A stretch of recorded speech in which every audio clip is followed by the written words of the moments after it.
Welcome to the Kahler Podcast. It's starting to get a little chilly here in Nevada, and that's nice because I finally get to wear my my beanie, and it's pumpkin spice season, and that makes me want to demand to see the owner. And there he is, Gary Kahler. How you doing today? Hey, I'm doing good. Doing good today. All right, so today we're going to talk about that guitar right there. The Rampage that we did. That's the white one. The white one, yeah. The Rampage for Glenn Fricker. Fricker came down here because of the Judas Priest, Glenn Tipton, Parkinson's Foundation guitar that we did way back when. We reached out to him because Glenn Tipton, obviously, a longtime Kahler user. Well, he's a good friend. There's no bigger Judas Priest fan than Glenn Fricker. Maybe right. Kerry King. Black Sabbath or Judas Priest! I knew it was coming!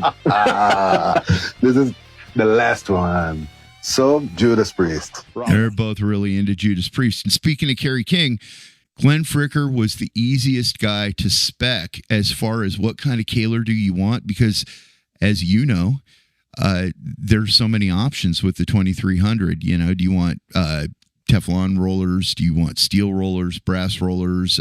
Let's get into the cam, whatever. What color do you want? With Fricker, I just said, how about a Kerry King Signature Kahler? And he said, well, that sounds good to me. Yep. All he wanted was the Kahler and a sustainer. And so you got the sustainer on it? I got the sustainer on it. That thing was a little tricky to wire up. It was my very first one, but man, was that, it is so cool. And the Kahler, it sustains great anyway because you don't chop all that extra wood out of the back for a spring cavity, and you've got so much surface contact with the plate as opposed to those two posts. That's true. That's what some of the original idea was. Some of those prototypes that you had, they all had the surface contact, every last one of them that I've seen. Well, that's the way it was originally. That's what we've been doing for the last 45 years? Yeah, let's see. Well, you just started developing the cam bridge, about 82, right? No, it was the late 70s. Late 70s? And then we didn't come out with it until 82. 82, right. So while you're still doing Brass Factory, you were experimenting.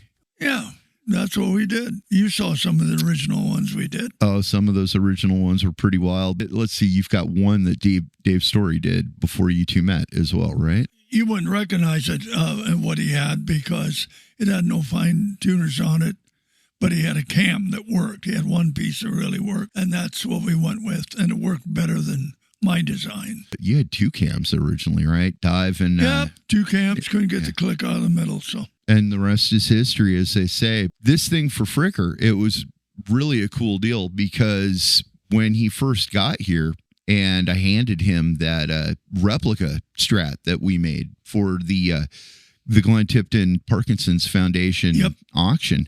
Yep. It was like handing just the coolest thing in the world to a little kid. I mean, his face completely changed. It was like, oh my God, this is my hero's guitar.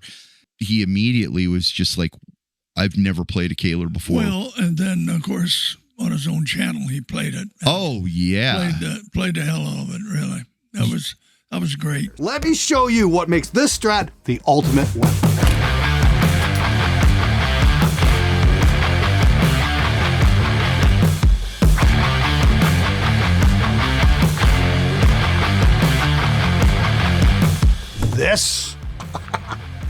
This is the guitar dreams are made of. This is the world's most badass Strat because this is a replica of Glenn Tipton's Strat. This is the guitar that did Green Man Alicia. This is the guitar that did Love Bites. This is the guitar I wanted when I was 14 years old.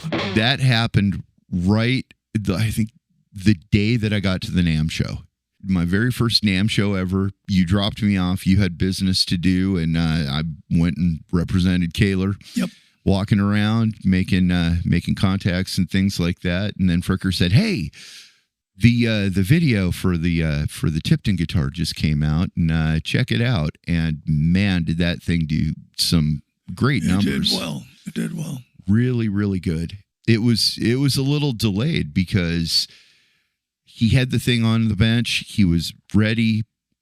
and then his wife had a stroke, and Glenn stepped away from everything for a little bit to take care of his wife, as anybody would. He's been back full force for quite some time, and we both sat there and thought about it and had a talk, and it was like, it is time to get that Tipton auction guitar going again. It's got to get going. It's got to we got to get with them and get it done. Yes. Yeah, absolutely. I mean, this is the I forget what anniversary. Is this like the 40th anniversary of Painkiller, I think, which is a great Judas Priest album. I mean, the song Painkiller has this massive tremolo wail at the very beginning of it. And, you know, what a good way to celebrate Glenn Tipton, everything that he did with Judas Priest, with Kahler, and then Glenn Fricker becoming a friend of the company, because we do things different here. Well, we do. And that's why you're here. Yeah, that's why I'm here. I think.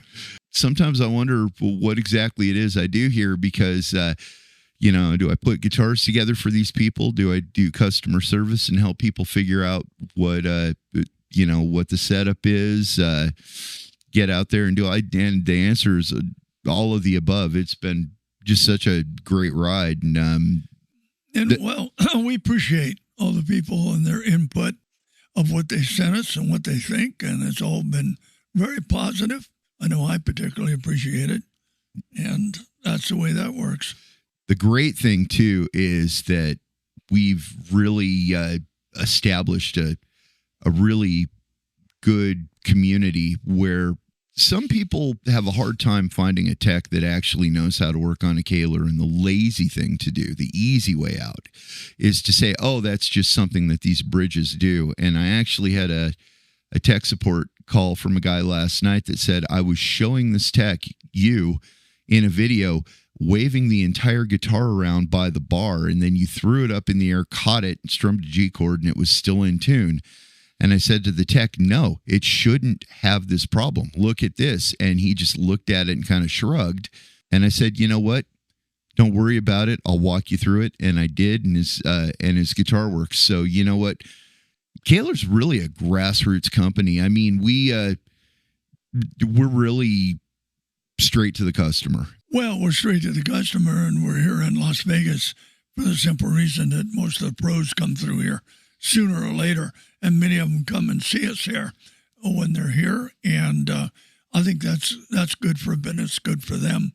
They know they got the right setups and all of that kind of thing. So that was important. And not just pros, because everybody knows now that if you're coming to Las Vegas on vacation or whatever, because so many people love to do that, if you're a guitar player, you can set up an appointment and come here, and we'll show you around. And there have been so many people that have come here.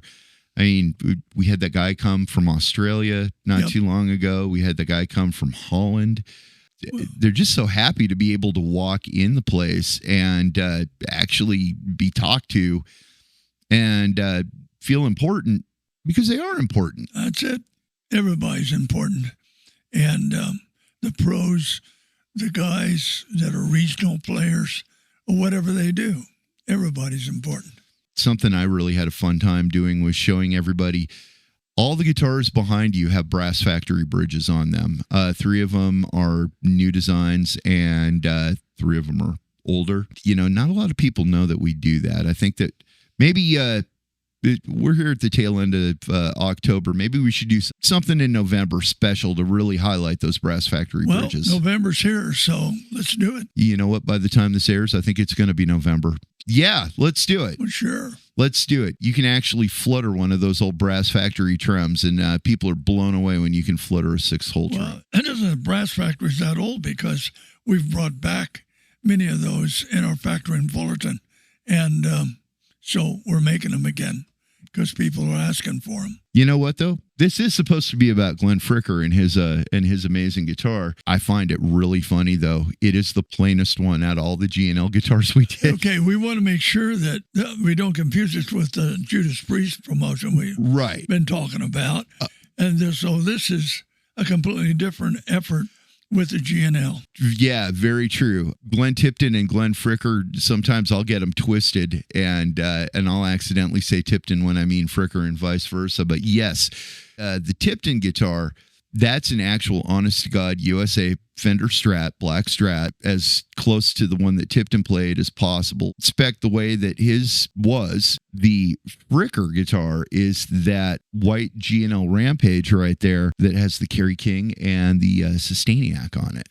All these G&L guitars, and we have one left. We've got a bass left for Ricky Thrash.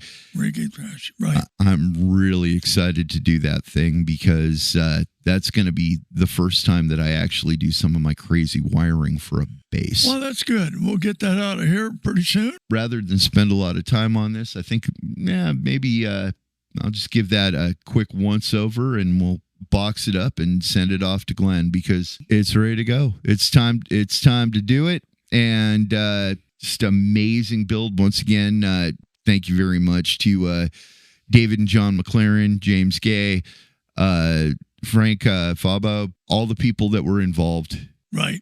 I'm looking forward to seeing that played by Glenn on his show. Yeah, I can't wait to see somebody really, really, really get the most out of that combination of a Kahler and a Sustainiac. I'm looking forward to it. That's good. Yeah. All right. Well, till next time, this has been Eddie Curnan. And this Gary Kahler. And I just want to say thank you for watching. And when we're always interested in your comments, send us and tell us what you think. See you next week.